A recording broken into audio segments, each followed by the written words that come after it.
नमस्कार। अपने खजाने की आमदनी को बढ़ाने के लिए शहर में अपनी करीब 6 से 700 दुकानों का किराया सर्किल रेट से वसूलने की निगम ने बनाई रणनीति। कुछ दिन पूर्व नगर निगम में हुए बजट सत्र के दौरान नगर निगम की दुकानों का किराया सर्किल रेट पर वसूलने की चर्चाएं हुई तेज। पार्षद दीपक यादव और अजय गुप्ता ने कराया विरोध दर्ज। कहा, सर्किल रेट के हिसाब से बढ़ाया गया किराया अनुचित होगा। इसी मार्केट में गधा और घोड़ा बेचने वाले व्यापारी व्यापार कर रहे हैं। गधा और घोड़ा बेचने वाले व्यापारियों से एक तरह का किराया कैसे वसूला जा सकता है? नगर निगम आयुक्त ऋषि राज ने दुकानदारों से किराया वसूलने के मामले में सर्वसहमति से सुझाव बनाने का प्रस्ताव दिया और कहा कराया जाएगा सर्वे, फिर उसी हिसाब से होगी वसूली। पार्षद दीपक ने नगर निगम की दुकानों को लेकर दुकानदारों को होने वाली अन्य समस्याओं को भी नगर आयुक्त के समक्ष रखा और क्या कहा पार्षद दीपक और नगर निगम के दुकानदारों ने, आइए आपको सुनाते हैं। शहर के पूरे बजट पर हर एक मद पर चर्चा हुई, लेकिन विशेष रूप से अजय गुप्ता पार्षद जी, हम भी थे, भैया शर्मा जी और भाजपा के अन्य पार्षदों ने जो यहाँ किराया बढ़ाया है, शहर की जनता पर जो अधिकारियों ने गुमराह करके उस टैक्स को यहाँ बढ़ोतरी कर दी, उस पर चर्चा हुई। तो नगर आयुक्त साहब जल्दी उसमें कमेटी बनाएंगे और कमेटी बनाने के बाद जो दुकानदारों का हित में निर्णय होगा उसको लिया जाएगा।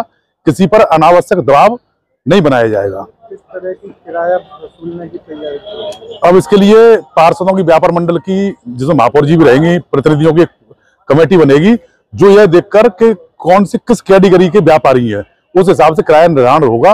अनावश्यक किसी पर थोपा नहीं जाएगा।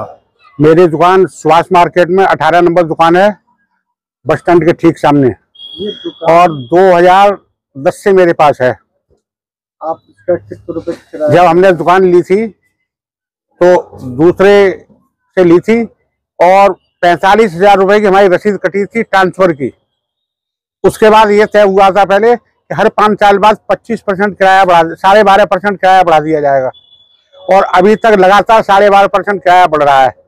अब नगर निगम एकदम बलिका बकरा आमदनी बढ़ाने को दुकानदारों को क्यों बनाना चाहती है, उसका हम सर्वथा विरोध करते हैं और किसी भी बेसिस पर दुकानों का किराया नहीं बढ़ाना चाहिए। हाँ, अगर सर्किल रेट के हिसाब से नगर निगम चाहता है तो एक बार फ्री होल्ड कर दे, जैसे जिला परिषद ने जिला पशु चिकित्सालय के सामने अपनी सरकारी दुकानें फ्री होल्ड कर दी और एक बार पैसे ले ले जो लेने हैं, क्लेश खत्म हो।